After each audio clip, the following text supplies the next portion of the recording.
झारखंड में कुछ ही महीनों में विधानसभा का चुनाव होना है। सभी दलों ने चुनावी मैदान में अपनी अपनी ताकत लगानी शुरू कर दी है।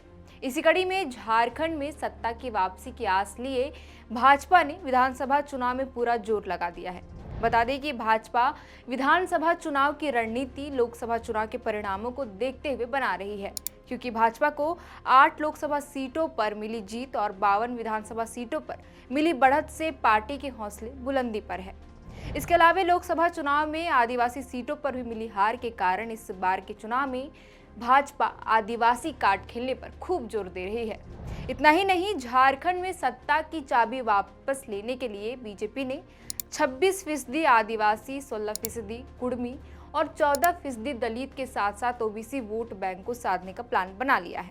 मीडिया रिपोर्ट्स के मुताबिक ये बातें सामने आई थी कि इस रणनीति को अंजाम देने के लिए प्रदेश अध्यक्ष बाबूलाल मरांडी के साथ साथ पूर्व केंद्रीय मंत्री सुदर्शन भगत, पूर्व आईपीएस अरुण उरांव और पूर्व सांसद सुनील सोरेन जैसे दिग्गज नेताओं के साथ साथ हालिया लोकसभा चुनाव में हारे अर्जुन मुंडा, समीर उरांव, गीता कोड़ा, ताला मरांडी और सीता सोरेन जैसे हेवीवेट जैसे आदिवासी नेताओं को भी चुनावी मैदान में उतारने की तैयारी में है। लेकिन सवाल यह भी उठ रहे हैं कि लोकसभा चुनाव में जिन हेवीवेट आदिवासी चेहरों ने एसटी आरक्षित सीटों पर हार का सामना किया है, क्या वे इस विधानसभा चुनाव की रेस में बीजेपी को जीत दिला पाएंगे?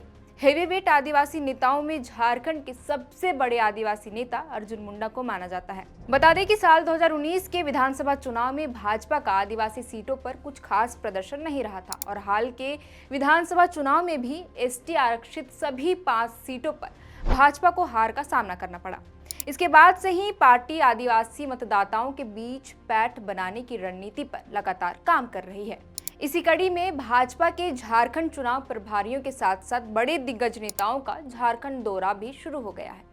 भाजपा ने संकल्प सभा का आयोजन भी कर दिया है। भाजपा सबसे पहले आदिवासी आरक्षित विधानसभा सीटों पर संकल्प सभा शुरू कर आदिवासियों में अपनी एक पैठ बनाने की जुगत में लगी हुई है। हालांकि ये तो चुनाव के बाद ही स्पष्ट हो पाएगा कि क्या भाजपा झारखंड में अपनी सत्ता वापसी कर सकती है या नहीं। आपको क्या लगता है, हमें कमेंट कर जरूर बताएं। फिलहाल के लिए इस वीडियो में इतना ही। मेरा नाम है श्रेया रतन और आप देख रहे थे दी फोर्थ पिलर। बहुत बहुत शुक्रिया।